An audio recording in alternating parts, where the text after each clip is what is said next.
Hi, and thank you for joining our recruiter training. Today we're going to be talking about the candidate card. We'll see the candidate workflow, how to take action with a candidate, and cover the candidate card, which includes internal and external communications, how to add a resume, documents, and links. So in your main screen commit, as you already know, you have your open positions on the left-hand side, and under My Tasks, you have all of the different tasks that you have been assigned across all of the positions that you are part of the hiring team. You can filter by the current step type, meaning either a go, no-go, awaiting decision, scheduling, or interviewing. You can also filter this by position, by time assigned, or by source. So we're going to view some different kind of tasks and see how to work with them. The first kind of task that we have is an administrative task. This is relevant in the case where there is some kind of action that needs to be taken, for example, sending a home assignment to a candidate or any kind of other administrative task. In this case, you'll be assigned the task. You'll be able to complete it via the candidate card as you're required to do so. And once you're done, you're just going to click Mark as completed, and you'll see that the candidate is automatically going into the next step in the workflow. Another type of step that we have is called a go, no-go step. Go, no-go steps are usually relevant for CV screens. In these cases, we need to decide if we're moving forward with the candidate and choosing go, or we do not want to move forward with the candidate, and in that case, we'll choose no-go. So let's see an example. Here we're looking at David Smith. If we click on resume, we'll go down and be able to see his resume. Once we go over his resume, we'll decide if we want to move forward with this candidate or not. If we click go, he'll move to the next step, which is the phone screen, or we can click no go if we decide that he's not a good match. If we've decided to click no go, we'll need to select a reason. For example, doesn't meet minimum qualifications. In this case, we can see that the status of the candidate will be changed to rejection, and a new task in the workflow will be created. This task is called send notification. And essentially what happens here is that if the hiring manager or the recruiter of the position decides to reject a candidate, since they have the permissions to do so, it will automatically reject the candidate and create a new task to send the email to the candidate, the rejection email that is using your email templates in the system according to the step in which the candidate has been rejected. So now you can see that we have a new task. It's again under David, it's called send notification. We'll need to review the email and decide when to send it to the candidate, notifying that we're not going to be continuing with him. Just going to undo this step for this example, not a best practice, of course. And I want you to see what happens when we decide to click go. If we want to move forward with this candidate, we're going to click go, and we'll see that he's moving to the next step, the phone screen step. In this case, it's assigned to me, to Jane. We know that we have an interview step here. We can see it under the name. And in this case, it will also appear under interview unscheduled. We can see David Smith here as well. And here we'll have the option to schedule the phone screen and interview the candidate. When scheduling, you'll want to click schedule and choose select a time. At this time, your calendar will open up. You'll click here to see your availability once you've connected your personal calendar. You'll see exactly when you're available to speak with a candidate. You can keep it as a phone interview or change it to a different type. This will impact the email template that is being used in the interview invite. You'll select a time. If you want to reserve a meeting room or add a Zoom link, you'll do it here. And once you click save, it will send yourself the interview invite with an email about the candidate. Next will pop up the interview invite that is being sent to the candidate that you can review before sending. We're not going to send it just for now. I want you to see that now within the workflow under the phone screen recruiter, you can see the time of the interview that has been scheduled. If for some reason you want to change the interview time or cancel the interview, you'll just click on it. You'll be able to choose a different time, or in specific cases, if you need to, you can cancel the interview as well. This will send a cancellation to the interviewer and the candidate as well. Other types of tasks that you might have is schedule as recruiting assistant. In many cases, we'll be helping out with scheduling for the different managers in the hiring team. And so this will be a unique task under your tasks. In this case, you won't be able to interview, but you will be able to schedule. Again, you'll click select a time. You'll be able to view the manager's calendar once he's connected it and schedule the meeting just like we saw before. Now let's take a look at interviewing a candidate. Let's say we've scheduled the interview and we're ready to fill in our evaluation. You can also fill in the evaluation during the call or the meeting with the candidate. In order to do that, we're going to click Interview. The Interview tab opens up 3 screens.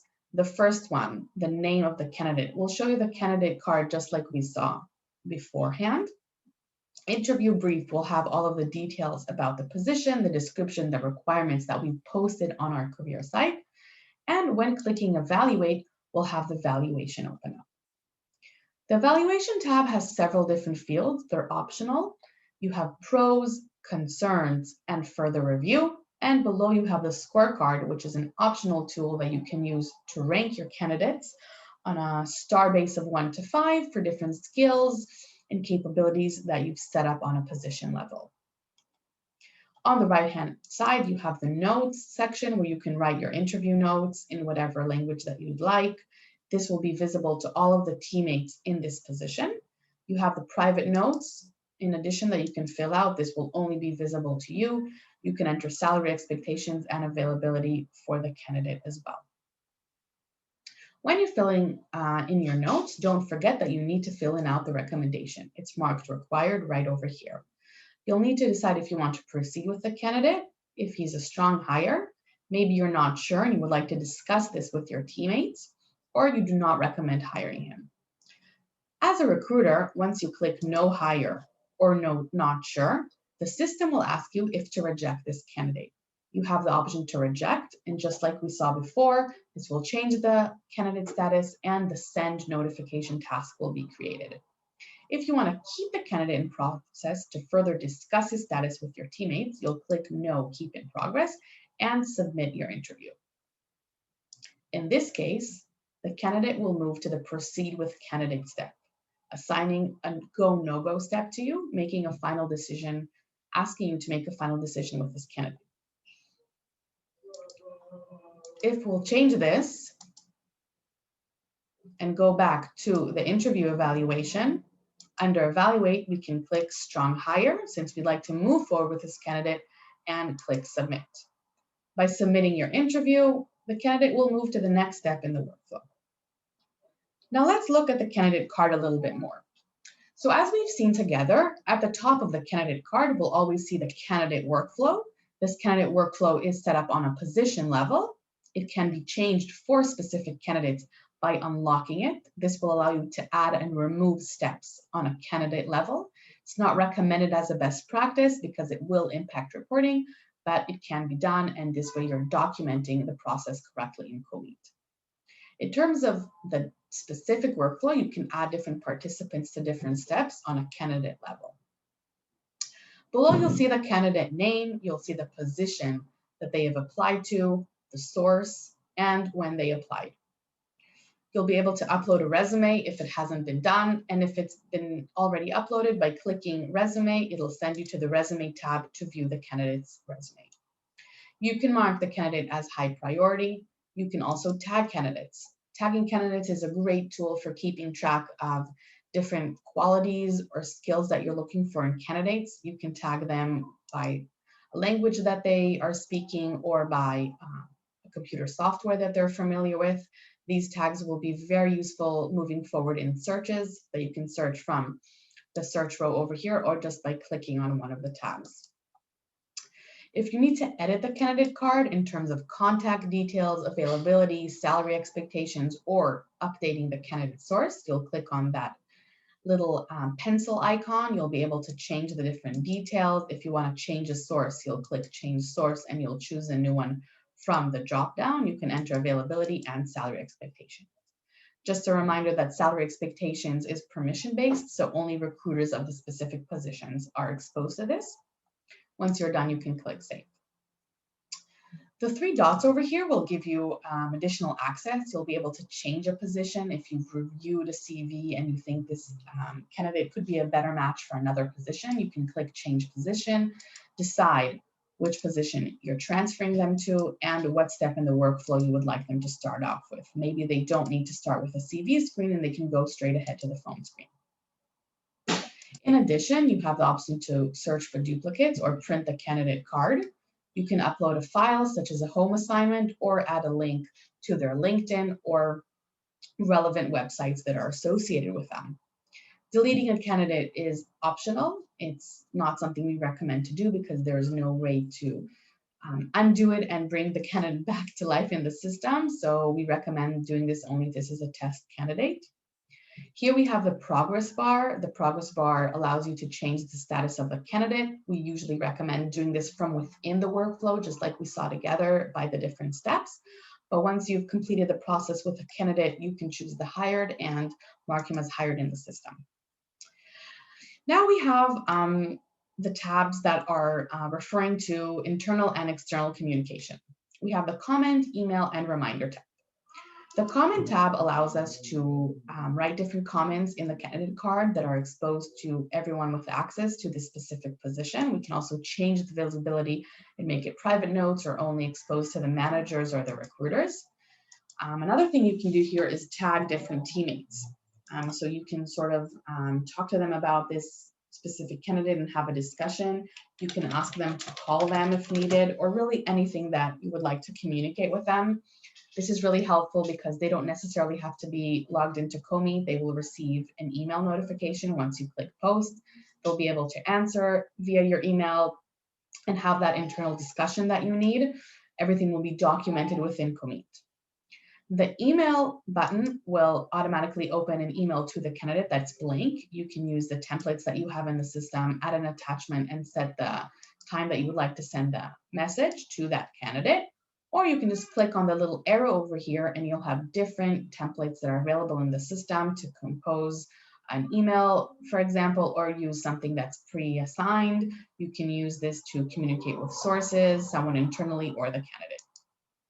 The reminder tab is a bit similar to the comment tab. Here you can set up reminders for yourself or for teammates by tagging them. You'll set a time, make sure you review the visibility, and click set. You can remind yourself to call a candidate or remind a hiring manager to fill in an interview evaluation. The recent activity dropdown here refers to looking at the different history of the candidate. So you can see all of the candidate history and really see exactly what happened with him or her ever since they applied. You can filter this to look at internal discussions or source history, and also view the specific correspondence with candidates and sources. Scrolling down below, we'll have additional tabs. We have the evaluation tab. This will sort of sum up all of the different evaluations of the candidate. You'll be able to edit your interviews if you need from here and view the full interviews of your other teammates, of course, according to your specific permissions. Just keep in mind that when you're editing a specific interview, you'll be able to edit the notes and the scorecard, but you won't be able to change your ultimate recommendation, which in this case is strong hire. The resume tab will show you the CV belonging to the candidate.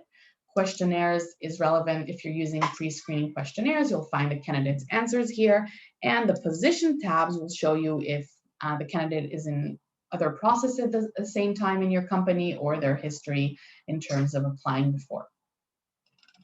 So that pretty much sums it up. Thanks for joining us. See you again soon.